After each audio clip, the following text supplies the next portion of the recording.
గండేపల్లి మండలం ఉప్పలపాడు గ్రామంలో వైసీపీకి భారీ షాక్ తగిలింది. వైసీపీకి సంబంధించిన సర్పంచ్ అడబాల రామాంజనేయులు, ఉప సర్పంచ్ రాయుడు జ్యోతి, వార్డు మెంబర్లు దార వెంకటరమణ, జక్కంపూడి వెంకన్న, మేడుపోయిన అమ్మాజీ, మామిడాల పెదకాపు, సర్పంచ్ రామాంజనేయులు, అనుచరగణం 500 మందితో రాష్ట్ర తెలుగుదేశం పార్టీ ఉపాధ్యక్షులు జ్యోతుల నెహ్రూ సమక్షంలో తెలుగుదేశం పార్టీలో చేరారు.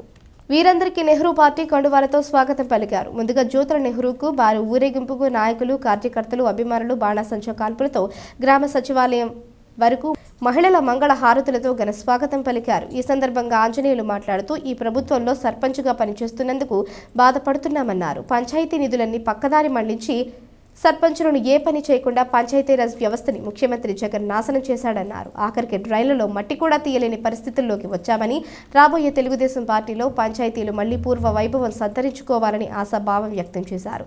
జ్యోతుల నెహ్రూతో ఇప్పటి వరకు ఎప్పుడూ పనిచేయలేదని, ఆయన నాయకత్వం గురించి, ఆయన ఫలితాలను గురించి వినడమే తప్ప చూడలేదని అన్నారు. ఆయన మంచి నాయకుడని, ఆయనతో పనిచేయడం చాలా ఆనందదాయకంగా ఉందన్నారు. ఆయన గెలుపు కోసం శక్తి వంచన లేకుండా పనిచేస్తానని తెలిపారు.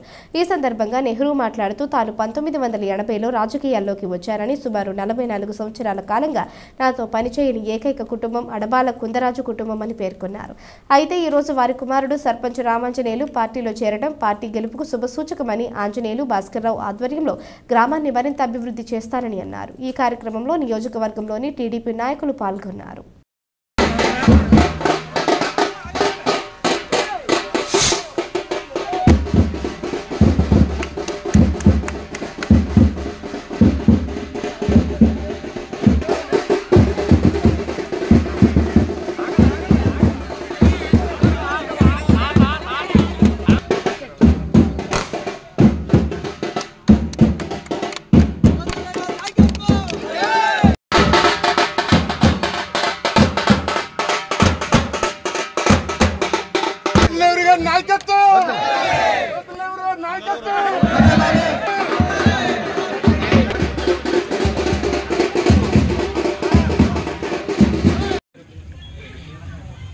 నేను ఏ నిర్ణయం తీసుకుంటే ఆ నిర్ణయానికి నిబద్ధుడై నా పని లాగిపెట్టడమే వెళ్ళేటటువంటి స్పీడ్కి. ఆ రకంగా నాకు మద్దతు ఇస్తూ నన్ను ప్రోత్సహించినటువంటి 1991 అంటున్నాడు, 1981లో నిక్కర్లు వేసుకుని నాతో తిరిగినటువంటి నా మిత్రుడు భాస్కర్రావు గారు, అలాగే ఇప్పుడు ఎంతో ఆప్యాయత, అనురాగాలు ఆయన చెప్పినటువంటి చాలా రీజన్. రాష్ట్ర వ్యాప్తంగానే ఇవాళ గ్రామ స్వరాజ్యాన్ని ఒక రకంగా చెప్పుకోవాలంటే మింగేశాడు జగన్మోహన్ రెడ్డి అని చెప్పాలి. ప్రజలతో ఎన్నుకోబడ్డటువంటి పంచాయతీరాజ్ వ్యవస్థలో సర్పంచ్ దగ్గర నుంచి వార్డు మెంబర్ దాకా ఉన్నటువంటి వాళ్ళే ఎందుకు పనికిరాకుండా చేసినటువంటి పరిస్థితి.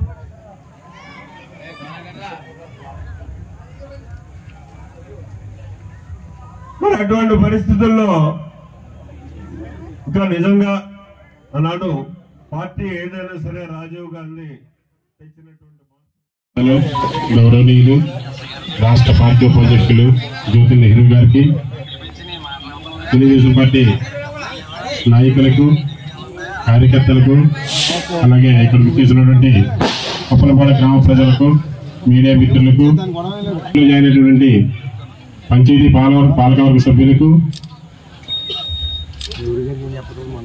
నా తండ్రి గారి ఆశయాల మేరకు, నా తండ్రి గారి ఆశయాలు నెరవేర్చాలంటే 3 సంవత్సరాలు కూడా